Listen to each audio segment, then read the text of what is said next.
Hey guys, this is OddOneGaming. This is going to be another Raid Shadow Legends video. In today's video, we're going to talk again about the event dungeon, and I'm just going to show another team that I kind of came up with based on some stuff that I've seen around and what I previously had or tried to use.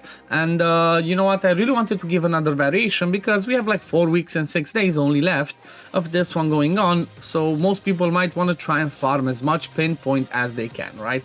Before I jump into that, I just want to mention this about my previous video. Okay, so I was wrong. I don't have a problem to admit when I'm wrong, or when something is wrong. Like in this case, my thumbnail was completely and utterly wrong, right? When I created this video, I was a little bit tired as well, and in my head I was like, you know what, 99% of endgame players, or like most endgame players, would have the champions, because the team had Lydia, Knut, Seer, then who else was it, Ugo, and then Lissandra. So kind of like Lissandra would have been the one that you would have needed to pull if you've been playing for 2 years at least, you know, or like 1-2 years if you're an endgame player. So that's what I had in my head when I did this thumbnail, right? And I noticed lots of you got really angry about it. I'm sorry, okay? Like, again, I do not have a problem admitting when I'm wrong, and I apologize for that. That's why you might have seen I changed the thumbnail from that, and now it's basically saying that most endgame players can build this team, because it was pretty much a more relatable team for endgame players, right? So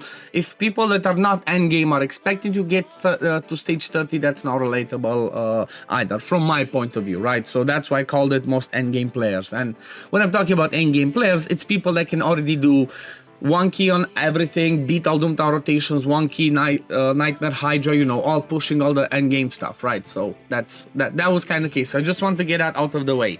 Now that we clear that, I want to show the team that I kind of came up with, and basically this is my end team, right? This is the team that I think I'm going to stick with. I don't think I'm going to try and redo it and change some stuff. And that's basically a team using Sulfurion, right? Like Sulfurion is basically, he was one of my most wanted Void legendaries. And for those of you that didn't see my video, I'm just going to tell you now.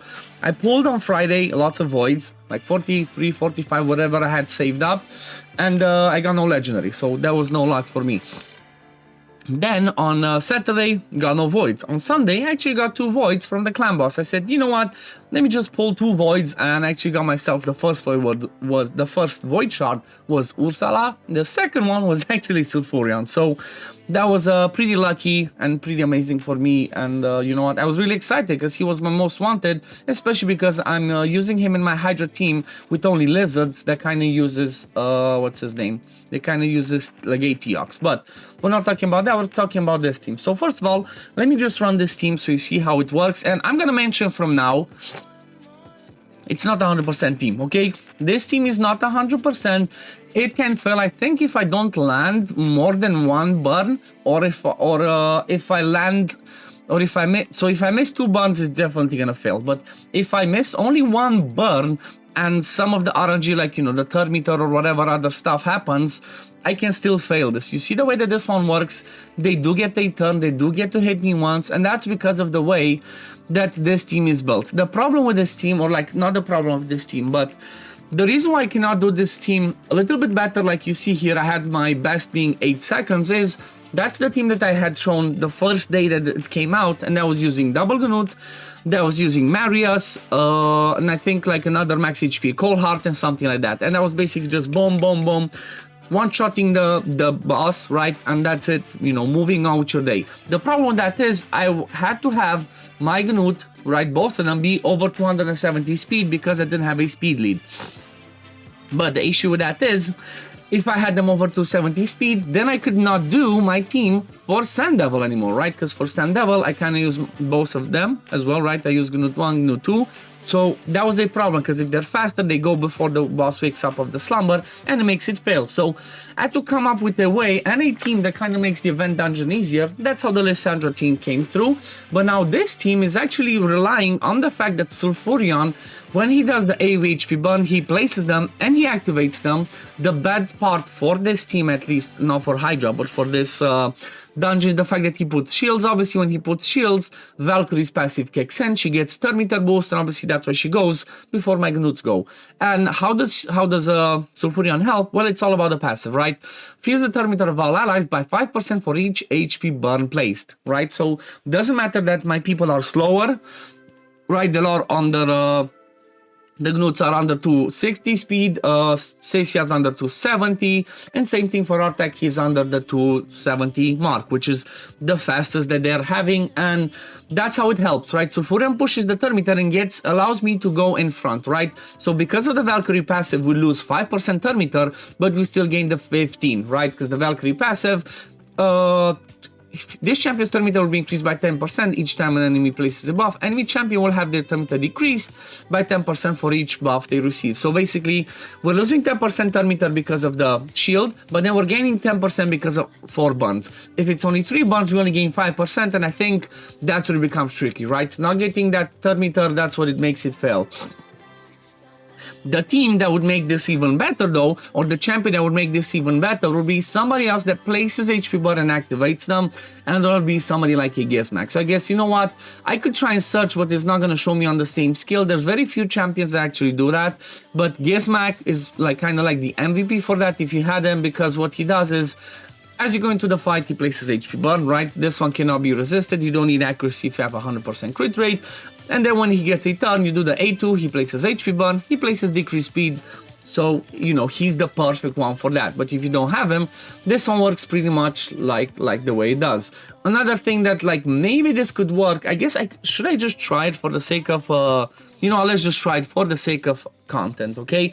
Let's say I drop the second Gnut, because maybe not too many of you have a second Gnut. Again, this is more of a endgame team, right? This is not a team that everybody can do. You should have been playing, you know, for at least 2 years in order to have Marius. So let's see, if I bring Marius in the team, is the Soul Reap from Gnut gonna be enough to take the boss down? So, because if it works that way, then maybe if you have every single other champion that I'm showing in here, that might be relatable. Okay, that was maybe bad, that might not be able to work. And if you look at this, because he gains, what's it called? Yeah, see, this is failing. Because he gains turn meter, or he counterattacks, and he doesn't lose turn meter because of his passive, Marius doesn't really work unless you had Marius like a lot slower, and then that would change a little bit the way that this works. So I guess unfortunately this does not work with the Marius. However, I have a feeling it would work with somebody like Acrisia if you have, like I have myself, if you do have a what's it called, Soul Reap, high level Soul Reap on Gnut, right? Because he would take, let's say with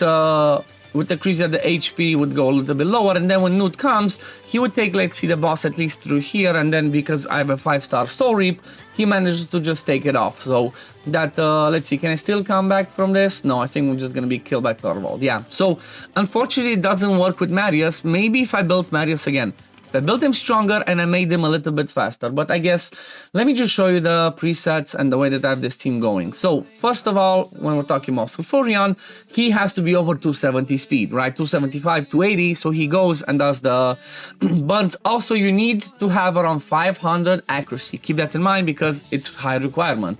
I only have 444 because I'm using the lead from Sisia that gives me another 60 in all battles. I could put a Gnut in the lead, right? I could put Gnut and he could bring me 80. So Sisia is not really mandatory. You can have a Theodore instead, or like, you know, anybody else that would activate those burns, same way that I'm using Artek as another burn activator, okay? So the Sulfurion, like I said, 283, the damage stats don't really matter on Sulfurion, honestly. You just care about him placing those burns and activating them with the A2. Then the next one that goes to Sisia, she just does the A2. If you don't need the decreased defense and the weaken in order to do enough damage to the boss, then you don't care about accuracy on Sisia either, because activating HP burn does not require accuracy. I'm not sure if you knew that. Now you know. You don't need accuracy to activate HP burn. Same thing for Artek, but I guess Artek you would build him with accuracy because you wanted to land the HP burn and decrease attack for other areas of the game. So, but same principle, he doesn't have enough accuracy to land like, you know, 100% of the time you need 440 with the lead, but in order to activate all burns on the A2 it works just fine. He's basically, you just want him to go before the gnutes, or like, you know, in between them at least. Then my faster newt just straight up does the A3, he goes straight for the boss. Then the second one, A3 goes for the boss and finishes it off. So let's go again, let's see. I hope I don't get a fail, because it seems like most of the time when I, look, there you go, that might be the fail. We didn't land a burn, let's see, is this gonna be a fail, or is it still gonna work? Because again, the reason why this one fails, or it can fail with one burn not landing, is because of that HP, of that third meter tick that we might be losing out on, right? So if both my newts don't go right now, it's a fail. So if the second one doesn't go, and he goes and does the stun, we fail. It actually worked, so that's just fine, right? So it's still one burn can make it fail, but not landing, but it can work at the same time. So I guess let's have a quick look at the builds that I have on those people. So our tech is a regen plus perception. He's pretty much built for ice column, right? He's gonna be at the end soloing, or like trioing, I guess is that word. He's dealing with the boss on ice column at the end with a Theodore and Drang that I have. These are his masteries. I don't need War Master on him because I do not want to proc the ice column.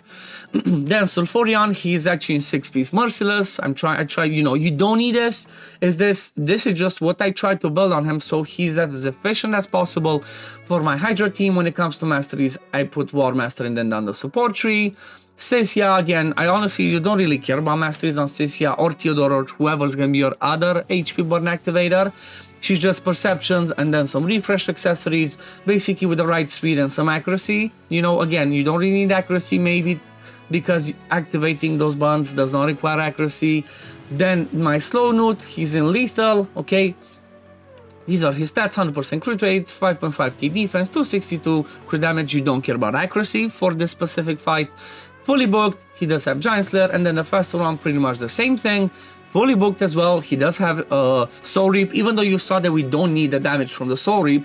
This is just what I have on him for other areas, like the Sand Devil as I showed.